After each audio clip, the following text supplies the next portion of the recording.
Une grande coalition pour pousser l'Ukraine encore un peu plus vers l'ouest et vers l'OTAN. C'est la nouveauté politique de ce vendredi.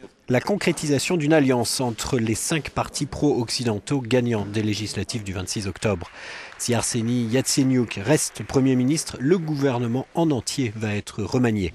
Alors que Joe Biden, vice-président américain, est venu fêter le premier anniversaire des événements de Maïdan, le président ukrainien a lui redit sa volonté de lancer des réformes permettant à l'Ukraine de demander en 2020 une adhésion à l'Union européenne.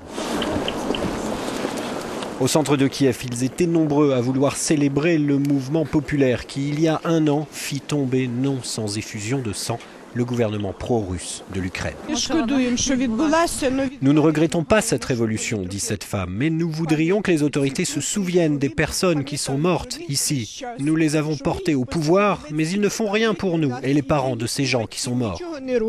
Alors que le président Porochenko participait aux cérémonies, des parents des combattants pro-Maïdan se sont en effet bruyamment manifestés, demandant justice enfin pour leurs proches. Près d'une centaine de manifestants avaient été tués lors des violences à Kiev. Les gens venus à Maïdan en novembre 2013 voulaient un tout nouveau gouvernement. Depuis, ils ont eu un nouveau président et un nouveau parlement. Plus de la moitié des députés ont changé. Mais la population attend toujours des réformes radicales et la mise à l'écart de certains politiciens. C'est pourquoi beaucoup pensent que la révolution n'est pas encore terminée.